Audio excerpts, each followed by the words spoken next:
Welcome once again to Lehto's Law. Here's Steve Lehto.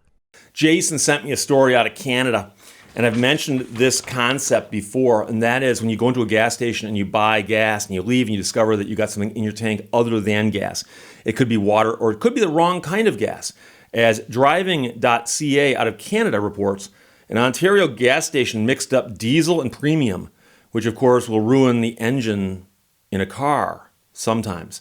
Lorraine Sommerfeld wrote the story about how some customers of a Hamilton, Ontario gas station were faced with this happening. That is, the people buying diesel got premium, people buying premium got diesel.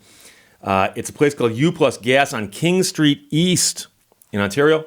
Says its supplier, Econo Petroleum, made a mix-up that resulted in a diesel unit pumping out premium gas and the premium tank pumping out the diesel.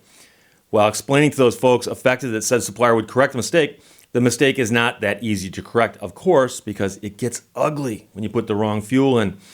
The station owner says that less than 1,000 liters had been used from the tanks, so that could still be quite a few cars that got this stuff mixed up. So either scenario is not good for your car, and especially if you don't know what the problem is. And as we've discussed recently, diesel engines and gasoline engines operate differently. So as you might know, if you've ever pumped diesel gas, the nozzle on a diesel fuel pump has a larger circumference than a regular nozzle, which prevents you from mistakenly putting the diesel into your gasoline engined car. In this case, though, it wasn't at the pump where the error was made, but in the tanks below ground. And for those of you who don't know, and I think most people do, but it's worth discussing, is that the tanks that store the gasoline at a fuel station are underground. They're gigantic.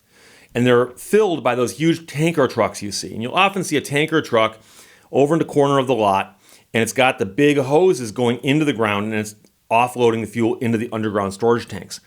And so, as you can imagine, the guys doing that have got to be careful about which fuel they put in which underground storage tank. Because putting the fuel in, there's apparently not some weird thing to let them know that, hey, by the way, this nozzle won't fit because it's diesel. The same way there is at the consumer end, pumping it out of the ground. One example of somebody who used the diesel pump and got premium gasoline instead was a woman named Christine Bartlett, who was filling up her 2014 Audi at the station. She says, immediately when I left the gas station, the car started sputtering and making squealing noises, acting crazy, she told the Hamilton Spectator. When Bartlett got home, she told her husband, who then asked her if she correctly filled the car with diesel.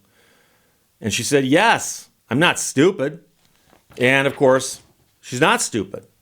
Somebody put the wrong fuel in the wrong tank below ground. So both fuels, of course, must be ignited to perform. And again, anytime I describe any chemical or mechanical or engineering type thing on this channel, somebody will claim that I got it wrong. I'm just going to read what's written here. And if you don't like that, complain to Lorraine Sommerfeld. Both fuels must be ignited to perform. Diesel uses air compression, and gasoline requires a spark plug. If you put diesel in your gas engine, it will simply chug along until any gas is burned and then stop because your car won't fire the diesel.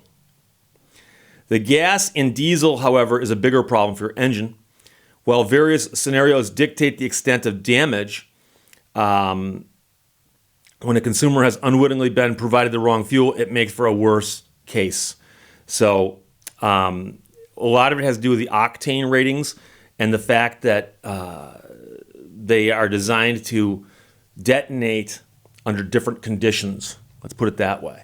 And so I talked before recently about the diesel cycle and the Otto cycle, OTTO Otto cycle, and the distinction between a gas engine and a diesel engine, generally speaking, because I mentioned my multi-fuel diesel M35A2 deuce-and-a-half Army truck. And if you put the wrong fuel in your engine under certain circumstances, it very well could destroy the engine. Best case scenario might mean that you've got to have the tank drained and your fuel lines flushed. And, so theoretically, if you got the wrong fuel in there and you figured it out immediately, shut the car off, but now you got to get stuff out of your tank. And it's harder to get out than it is to put in. That's the problem. So we don't know how many people got this, but they do say that 1,000 liters had been sold possibly incorrectly. And the question is that 1,000 liters out of each tank? I don't know. And also, again, how's it going to get taken care of? I don't know. When I worked at one of the gas stations I worked at, and it was not the one in Birmingham, I was actually just a cashier for a brief period of time at a gas station on Woodward Avenue. And I remember coming into work one day on a weekend, and the manager was there, and the manager was never there. And he goes, yeah, we got a problem. I go, what's that? And he goes, somehow we got a bunch of water in one of our tanks. I forgot which tank it was, and he goes, so yesterday and the day before, he goes, people have been coming in here and getting, gas, and they've been getting water pumped into their gas tanks in their cars. And he goes, and so as a result, because people are now coming back and complaining about it. And he goes, and he talked, this is a corporately owned gas station. He goes, I talked to corporate. They simply said, get the names, numbers, and contact information of everyone who complains. Ask them if they have a receipt, ask to see the receipt, and write the information down, and then, we'll forward it. And I don't know if insurance is going to take care of it, the company's going to take care of it, I don't know. But he goes, but we need you to do that. So I remember one whole weekend, I believe it was 2 shifts I had in a row, where about every other person who came at the station was somebody saying, hey, I got this problem. But I did notice one interesting thing, was that as time went by, and that's time passing by in an arc form. As time went by, the claims began to look less and less correct, meaning that people would show up and go, yeah, I bought bad gas here the other day. And I go, what kind of gas did you buy? I don't know. I bought it at that pump over there, though. Do you have a receipt? Yeah, at home. I've got a receipt at home. Okay, can you bring the receipt back? I'm not driving back here. You're the one who sold me bad gas. I want my money back. I go, how much did you buy? $20. But you don't know what kind of gas you bought. No, I'm mad. Okay. And you don't have a receipt with you. You got a receipt at home. Yeah. I'll call the cops. How about this? Why don't you call the cops and tell them that you're upset about this, and when they tell you that they want to see your receipt, you can show it to them first, then you can show it to me. I'm gonna go talk to a lawyer, and they'd stomp off. And that conversation happened the first day once or twice. The next day, 10 or 15 times, where somebody would come in and go, yeah, I was here the other day and I bought bad gas. What day were you here?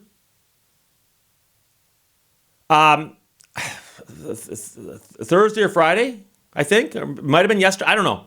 I've been really busy though, and I bought gas and now my car won't start. So it wasn't the car you just drove in on? No, it's my other car. That's my friend's car. Oh, okay. Do you have a receipt? No. The receipt's in my car that won't start. And so word had gotten out in the community that a gas station at 13 Mile in Woodward had been selling people water through the pumps for a little while. And if you went and complained, they'd take care of you. But the interesting thing is that we hadn't taken care of anybody as far as I know. They were just simply taking down the information. And I think what they're doing is they're taking down the information to try to determine how widespread it was. And one of the things that many people don't realize is that gas pumps in the old days, and I'm pretty sure they still have some equivalent of this, but it's probably different in terms of the mechanical nature of it. But the gas pumps in the old days actually had these little, almost like odometers on them. And there's 2 sets of numbers, two numbers. And one was the dollar and one was the gallon. One was the volume. So the dollars and the volume that had come out of that pump over time. And so at the beginning of a shift, I would go out and read the pumps and actually write down on a piece of paper how many gallons this pump shows and how many dollars it shows. And at the end of my shift, I'd go out and read all the pumps again. And this becomes a big math problem, but every gas station I worked at, someone had to read the pumps at the beginning of the shift and at the end of the shift, do the math, and then see theoretically how many dollars and cents of gasoline you sold, and then check that against the cash register. And if there was a discrepancy there, you had a problem. It means you'd go back out and reread the pumps or double check the cash register. And then, of course, you'd count the drawers out to make sure that you had all the money that was supposed to be in the cash register. And if you did your job well, everything matched up. So what that also means is that at the time this happened, we knew which underground tank that the water was in. We knew it. We knew it. So if someone came in and said, I bought gas here just the other day, the first thing we're going to do is ask to see the receipt, because the receipt should show what day you bought the gas. Now, here's the problem. This is at a time when credit card use was not that high. And even then, the credit card still went through one of those ka-chunk card stamp things, okay? So it wouldn't show the time of day of the purchase. I know a lot of people today say, hey, Steve, if I buy it with a debit card or an ATM card or a credit card, that'll show the time of purchase and so on. And that would help you. That would help you. Back in the old days, no. And so if someone said, I came in on Friday and bought $20 worth of gas and I paid cash and didn't get a receipt, then we have a little bit of a proof issue, because they might have. They might have. So that's why we'd say, do you have a receipt? They said, no, I don't. You say, okay, when did you buy it and what did you buy? And most people know what grade of gasoline they buy, okay? So if somebody goes, I don't even know what grade of gasoline I bought. Of course you do. Everyone does. Back then, 98% of our sales were just simply, regular, whatever the lowest grade of regular was. It wasn't leaded at that time. It's just the regular unleaded, basically. But that does happen from time to time. And I don't remember hearing the explanation of what happened there. I also handled a lawsuit when I was an attorney early in my career, where a client of mine went into a gas station, got a tank of gas, drove off, and almost immediately the car started running badly. Took it to a mechanic, and the guy goes, yeah, you have an entire tank full of water. And went back to the gas station, and there's a crowd of people, and they're screaming and yelling at the owners. And about 2 days later, the station closed. And I honestly believe that the owners knew they were about to close. And so in one last quick cash grab, they had filled their tanks with water, sold it all off at a couple bucks a gallon, and then locked the place up and walked away. Because we got a judgment against them that got tied up in bankruptcy and thrown out the window. But that happens too. So crazy story out of Ontario, though. The gas station mixes up diesel and premium, and it could ruin your engine. It's not a good thing.